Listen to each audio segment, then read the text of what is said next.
Assalamualaikum warahmatullahi wabarakatuh. Selamat datang di Salis Channel Tutorial dan Ide Kreatif.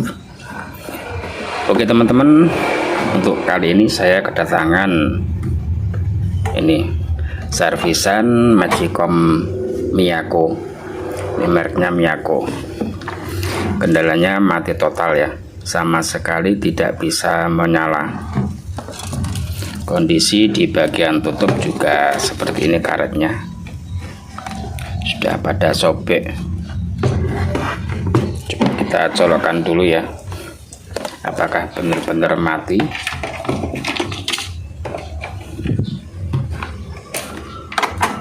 Ya, sama sekali tidak bisa menyala.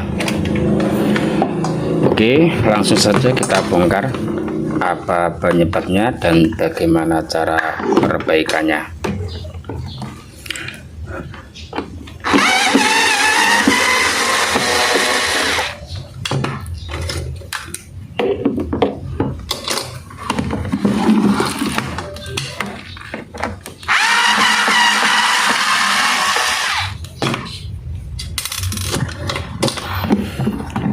Ya, untuk pertama kali bongkar bagian bawah ya, bagian tutup bagian bawah biasanya ada baut dan juga samping. Kemudian lakukan pencongkelan, cari tempat yang aman. Ya, di sini ya. Pelan-pelan, seperti ini. Untuk langkah pertama yang harus dilakukan ketika memperbaiki Magicom yang mati total, tentunya dicek di bagian kabel colokannya terlebih dahulu. Di sini ya, ini sambungnya ke sini. Di sini ada 3 kabel. Untuk yang bagian warna kuning garis hijau ini ground, ini nyambungnya ke body. Dan untuk stromnya ini 2 kabel ini ya, warna biru dan warna coklat.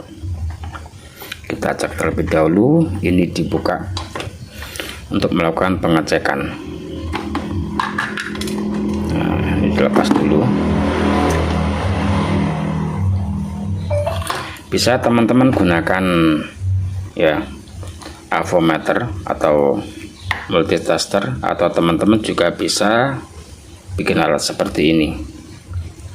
Nanti akan saya buatkan tutorial cara pembuat alatnya agar teman-teman nanti bisa memperbaiki alat-alat elektronik seperti Magicom, kipas angin, blender, mixer dan lain sebagainya tanpa menggunakan avometer.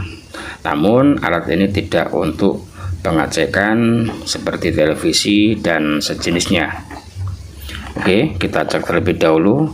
Ini saya jepitkan di salah satu kaki colokan, kemudian tempelkan di sini. Kalau lampu indikator ini menyala, berarti tetap ada koneksi ya, tidak putus. Ini menyala ya, bagian warna biru. Jadi untuk yang kaki colokan ini tersambung ke kabel warna biru, masih tersambung. Kemudian yang satu ya, ini sambungnya berarti ke warna coklat. Dan untuk kabel warna coklat di sini ada yang namanya thermofuse ataupun sikring. Jadi ini harus dilepas dulu ya, seperti ini. Nah, cari kabelnya di sini. Cek.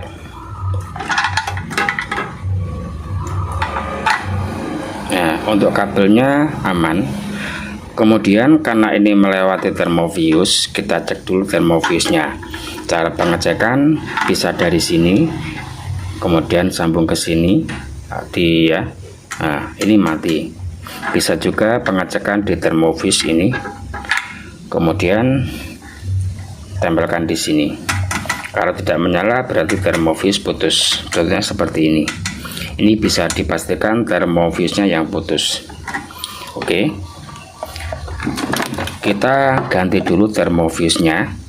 Saya sarankan ketika thermofuse Magicom atau sikring Magicom itu putus, jangan dijemper ya. Jadi harus diganti, karena kalau dijemper nanti akan timbul permasalahan baru yang sangat merugikan.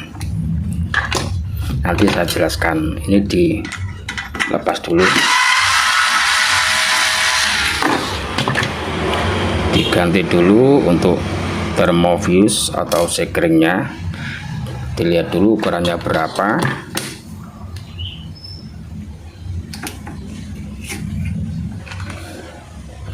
Ini bisa langsung dipotong saja ya, dipotong nanti disambung kembali. Potong dari sini, dilihat ukurannya berapa. Gak kelihatan ya.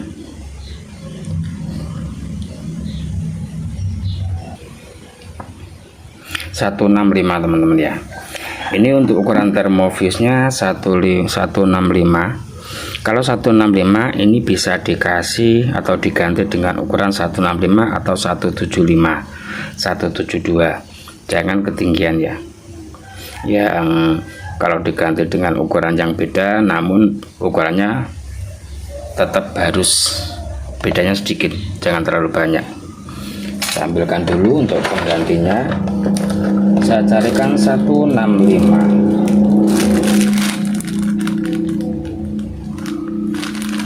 Atau bisa dikasih 175.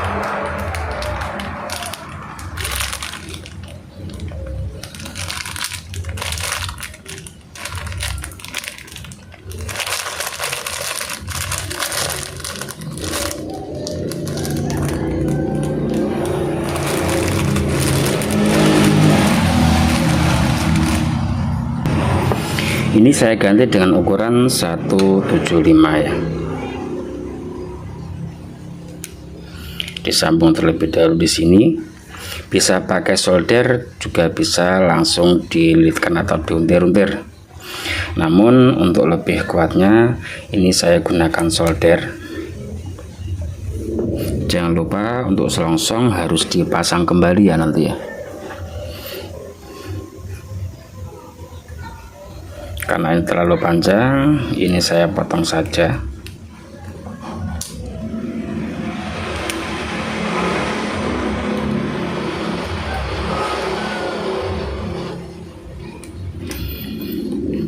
Ya, nanti tidak cukup dengan hanya mengganti termofuse yang putus ya. Jadi ada tahap berikutnya agar nanti ini tidak mudah putus. Kalau cuman diganti saja seperti ini ya, nanti ya bisa putus lagi. Bagaimana caranya? Teman-teman simak ya sampai selesai. Apa yang harus dilakukan setelah ganti termofuse yang baru? Ini disolder. Untuk penyolderan jangan lama-lama ya. Nanti kalau lama-lama kepanasan, termofuse-nya bisa putus lagi. Solder secukupnya seperti ini. Ya, kita cek lagi untuk termofuse yang baru. Nah, kita buktikan termofuse yang baru ini benar-benar normal. Nah, menyala ya, normal. Oke, lanjut.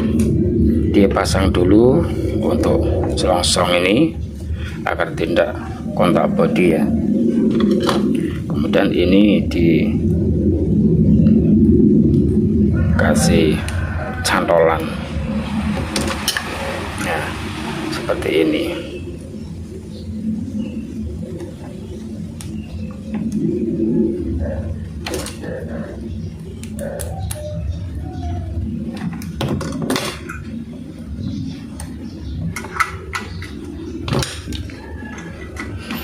Pasang yang kuat. Nah, seperti ini teman-teman ya. Kemudian dicoba ya, dicoba bagaimana, apakah sudah bisa menyala.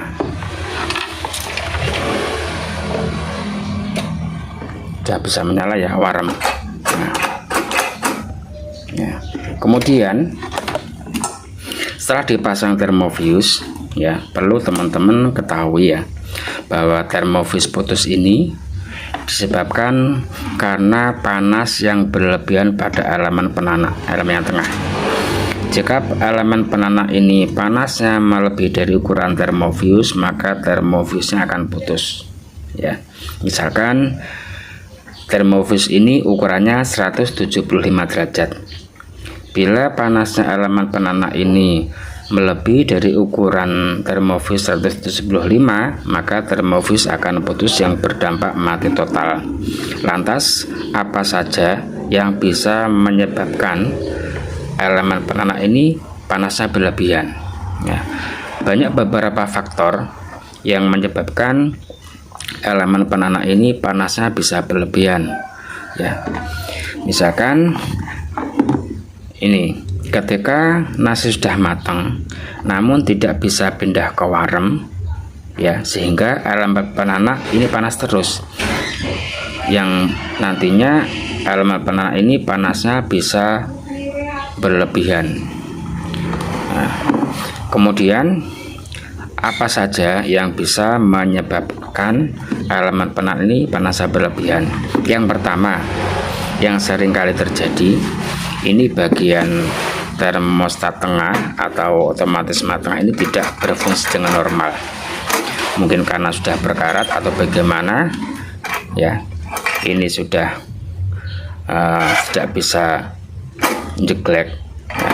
Nah, sudah matang tapi tidak bisa jeglek, sehingga ini masih posisi cook atau memasak, sehingga panas elemen penanak ini berlebihan yang bisa memutus termofis. Kemudian penyebab berikutnya bisa juga karena ini switch. Jika ini normal, otomatis tengah ini normal sudah jeglek, namun tetap tidak bisa pindah ke warem, tetap pada posisi cook. Bisa juga karena ini rusak, switchnya rusak, bisa karena kotor atau karena terbakar atau bagaimana, ya. Kemudian penyebab berikutnya ini tuasa ini seret, ya, ini seret. Yang normalnya seperti ini, ketika diturunkan langsung bisa naik kembali, tapi ketika ini diturunkan kemudian dilepas, ini tanpa panci, ya, panci dilepas, ini kok gak bisa langsung kembali, masih nyantol, sehingga yang nyala nanti indikator cook. Meskipun ini sudah jeglek, ini normal, namun ini suasana ini tidak bisa kembali lagi, ini nyantol karena seret. Ini juga bisa menyebabkan elemen penanak ini panas terus, ditandai dengan ini lampu indikator cook menyala walaupun nasi sudah matang. Itu penyebab yang ketiga. Jadi bagaimana caranya? Ini bisa dikasih pelumas di bagian sini.